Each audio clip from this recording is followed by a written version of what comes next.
Marami sa inyo siguro ang nagtatanong ano nga ba ang pag-ibig dividend. Marami tayong nakikita na mga post o story sa mga social media na nag-trend ngayon about sa pag-ibig dividend.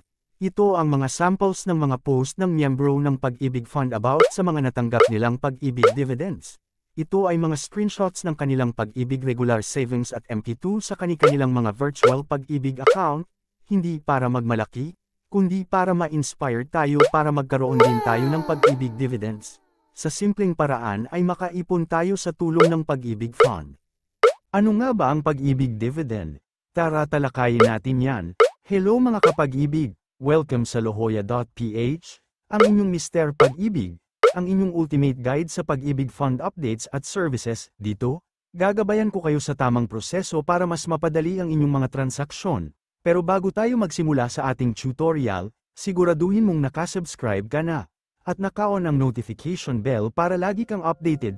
Huwag na nating patagalin pa. Tara, simulan na natin.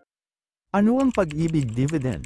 Ang pag-ibig dividend ay ang kita na ibinabahagi ng Pag-ibig Fund sa kanilang mga miyembro mula sa kinita ng pondo sa loob ng isang taon. Simple lang, habang nag-iipon ka, may dagdag na earnings ka pa mula sa mga investments ng pag-ibig, tulad ng pautang sa pabahay at iba pang negosyo, kaya mas matagal kang mag-ipon, mas malaki ang maaari mong kitain.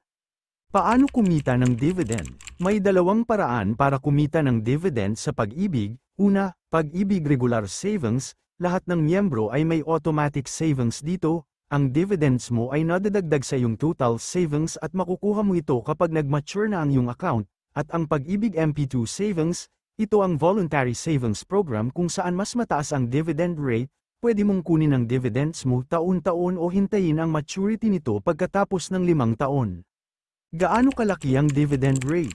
Ang dividend rate ay nagbabago bawat taon depende sa performance ng Pag-ibig Fund, pero base sa nakaraang mga taon, ang regular savings, karaniwang nasa 6% hanggang 7%, at ang MP2 savings, mas mataas, nasa 7% hanggang 8% o higit pa. Ibig sabihin, mas mataas ang naiipon mo kumpara sa regular na bank savings o sa mga other financial institutions. Sino ang makakatanggap at paano ito makukuha? Kung ikaw ay miyembro ng Pag-ibig at naghulog ka sa iyong account, sigurado may dividends ka.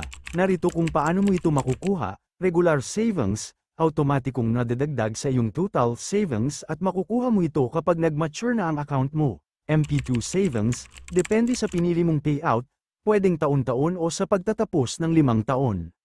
Kaya hindi porket mayroon kang dividends, ay maaari mo na agad ma-claim. Alamin muna kung ito ba ay regular savings o MP2.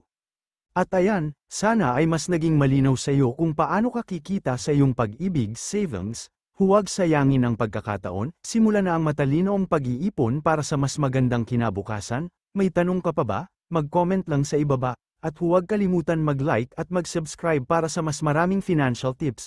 Hanggang sa susunod, happy savings mga kapag-ibig!